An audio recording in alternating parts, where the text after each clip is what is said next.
آیت نمبر 24۔ نحمدہ و نصلی علی رسولہ الکریم، اما بعد۔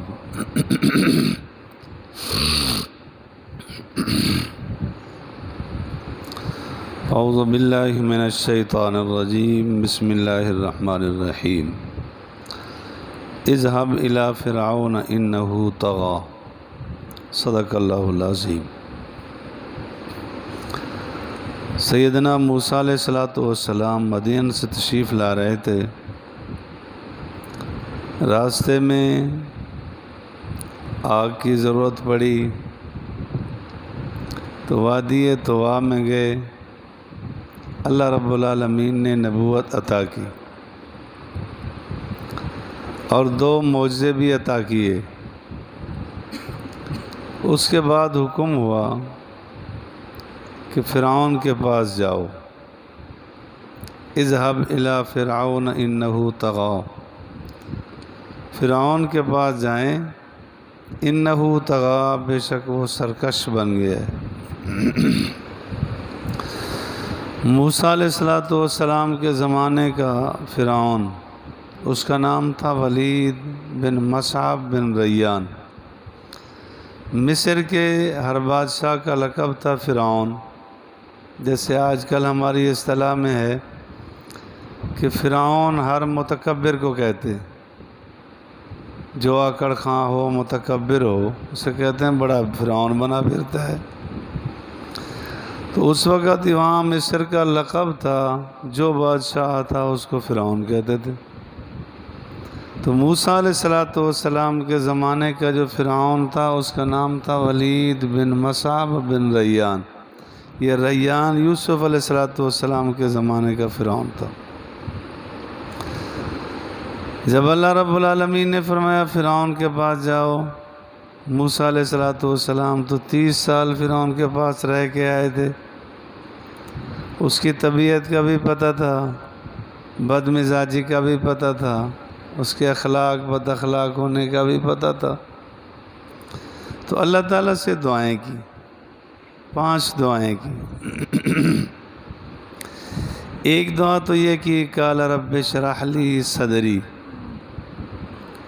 اے رب میرا سینہ کھول دے۔ دعا مانگی کہ اس بدبخت کے سامنے جب جاؤں گا وہ تو بڑی کڑوی کڑوی سنائے گا، تو میرا سینہ، میرا دل کھول دے، قوت برداشت پیدا ہو۔ جیسی وہ کہے، جس زمانے میں فرعون تھا، جس طرح کے فرعون کہتا تھا اسلام کے متعلق، موسیٰ علیہ السلام کے متعلق، اس زمانہ میں ان سے بڑھ کر کہا جاتا ہے۔ اس وقت ایک فرعون تھا، اب تو پتہ نہیں کئی فرعون پیدا ہوں گے۔ اسلام دشمنی میں تو تلی ہوئی ہے پوری دنیا میں، الکفر ملت واحدہ، وہ سارے اکٹھے۔ تو موسیٰ علیہ السلام نے دعا مانگی کہ اللہ میرا سینہ کھول دے۔ اللہ تعالیٰ نے دعا قبول کر لی۔ ویسر لی امری، دعا مانگی کہ اللہ میرا معاملہ آسان کر دے، مشکل تو پیش آئے گی۔ تیسری دعا مانگی واحلل عقدۃ من لسانی، اے رب میری زبان کی گرہ کھول دے۔ بعض مفسرین فرماتے ہیں کہ بچپن ہی میں زبان میں لکنت تھی، تو اللہ تعالیٰ سے دعا مانگی کہ یا اللہ وہ لکنت دور کر دے۔ بعض مفسرین نے یہ واقعہ بھی بیان کیا کہ موسیٰ علیہ السلام فرعون کے گھر میں تھے، حضرت آسیہ کو تو بڑی محبت تھی، کبھی کبھی فرعون بھی اٹھا لیتا تھا، تو موسیٰ علیہ السلام کبھی ان کے کان میں انگلی دے دی، کبھی ناک میں انگلی دے دی، کبھی منہ میں تھپڑ مار دیا۔ تو وہ کہنے لگا کہ نہیں، جس کا میں نے سن رکھا ہے یہ وہی لگتا ہے کہ بچہ پیدا ہوگا بنی اسرائیل میں، وہ میری حکومت کے زوال کا سبب بنے گا۔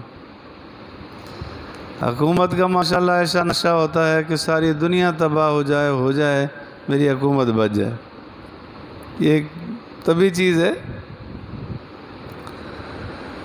اس نے کہا کہ نہیں، میں ایسے قتل کرتا ہوں۔ حضرت آسیہ نے فرمایا اب بچہ ہے، بچے ہوتے ہیں کھیل کرتے، اب امتحان لیا گیا۔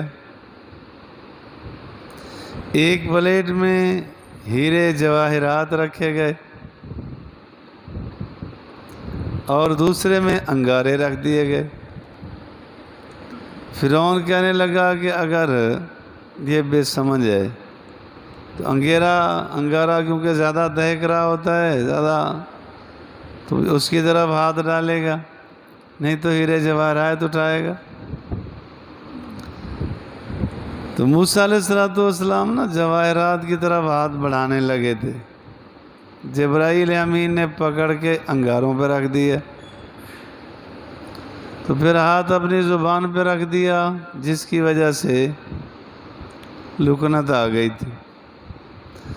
یا تو وہ دعا کر رہے ہیں کہ وَاحْلُلْ عُقْدَةً مِّن لِّسَانِي، کہ یا اللہ میری زبان کے گرہ کھول دے۔ کچھ مفسرین حضرات فرماتے ہیں کہ اس سے مراد ویسے فصاحت بلاغت ہے کہ اللہ میری زبان میں عمدگی پیدا کر دے۔ دعا مانگی، اللہ نے قبول کر لی۔ مقصد کیا تھا؟ یفقہوا قولی، تاکہ وہ میری بات کو سمجھ سکے، میں واضح کہہ سکوں، وہ میری بات کو سمجھ سکے۔ چوتھی دعا مانگی وَاجْعَل لِّي وَزِيرًا مِّنْ أَهْلِي، بنا دیجئے میرے لیے ایک وزیر من اہلی، میرے اہل میں سے۔ بڑی عمدہ دعا مانگی۔ وزیر وزر سے ہے، جس کا معنی ہوتا ہے کہ ایسا آدمی ہو جو بوجھ اٹھا سکے۔ حدیث پاک میں آتا ہے جس آدمی کو اللہ اچھے وزیر عطا کر دے اس کی رہنمائی دین کی طرف ہوتی چلی جاتی ہے، اور جس کو اللہ وزیر مشیر نالائق پیدا کر دے، پہنچا دے، تو وہ گناہ اور برے عادات کی طرف بڑھتا چلا جاتا ہے۔ یہ بھی ایک قول پڑا ہے کہ حضرت علی رضی اللہ تعالیٰ عنہ سے کسی نے کہا حضرت جی صدیق اکبر عمر فاروق کے زمانہ میں تو بڑی آسانی، سکون، راحتیں تھیں، آپ کے زمانہ میں بڑے مشکلات آ گئے۔ تو حضرت علی رضی اللہ تعالیٰ نے یہی جواب دیا کہ ان کے وزیر ہم تھے، ہمارے وزیر تم ہو۔ وزیر جس طرح کا مشورہ دیتے ہیں، مشیر مشورہ دیتے ہیں، اسی طرح کی تباہی کی طرف لے جاتے۔ اچھے مشیر ہوں گے اچھے مشورے دیں گے، برے ہوں گے تو برے مشورے دوں گے۔ جو کچھ دل دماغ میں ہوتا ہے وہی زبان پہ نکلتا ہے، تو ہوگا۔ ہارون آخی، ہارون کو بنا دے میرا بھائی ہے۔ بہترین دعا کی اپنے بھائی کے لیے۔ ہارون علیہ السلام موسیٰ علیہ السلام سے بڑے تھے، یہ اس زمانہ میں پیدا ہوئے جو بچے چھوڑے جا رہے تھے کہ اس سال چھوڑ دو، آئندہ سال دیکھیں گے۔ موسیٰ علیہ السلام کی ولادت پیدائش اس زمانے میں ہوئی جو سال قتل کرنے کا تھا۔ فرعون نے 70,000 بچے صرف اسی پہ قتل کرائے کہ میری حکومت بچی رہے، نقصان نہ ہو۔ 70,000۔ ہاں جی، ہارون اخشدد بھی ازری، مجبور کر دے اس کے ذریعے سے میری کمر کو۔ تو ہارون علیہ السلام کو بھی اللہ نے نبی بنا دیا۔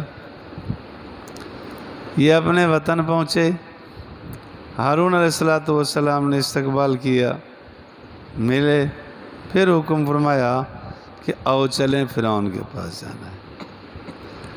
آگے فرمایا وَأَشْرِكْهُ فِي أَمْرِي، میرے معاملے میں اسے شریک کر دے۔ تو ہارون علیہ السلام کو بھی نبوت ملی، وہ اس کام میں شریک ہی تھے۔ فرعون کے پاس بھی گئے، فرعون سے سمجھایا، فرعون نے نہیں مانا، مطالبہ کر دیا معجزات کا، کوئی علامت کوئی نشانی دکھاؤ۔ تو موسیٰ علیہ السلام نے اپنا عصا چھوڑ دی،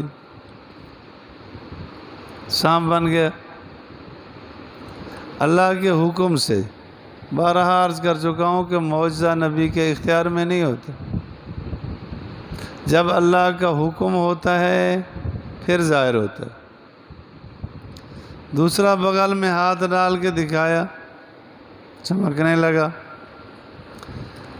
اور ساتھ ہی ساتھ یہ بھی دعا مانگی کہ نسبحک کثیرا، کہ اللہ ہارون علیہ السلام کو میرے ساتھ نبی ولی وزیر بنا دے تاکہ ہم مل کے کثرت سے تسبیح کریں۔ ایسے دوست بھی ہوں جنہیں کہا جائے آؤ بھی اللہ کے لیے چلیں، آؤ نماز کے لیے چلیں۔ دوسری طرف تو سارے ترغیب دیتے ہیں کہ اللہ کے گھر میں جانے کے لیے اپنے دوستوں کو کہنا چاہیے، ترغیب دینی چاہیے۔ مجلس میں آنے کے بعد برکات ظاہر ہوتے ہیں۔ وَنَذْكُرَكَ كَثِيرًا، اور ہم تیرا ذکر کریں کثرت سے۔ اِنَّكَ، بے شک تو كُنْتَ بِنَا بَصِيرًا، تو ہم کو دیکھ رہا ہے، ہمارا سارا معاملہ آپ کے سامنے ہے۔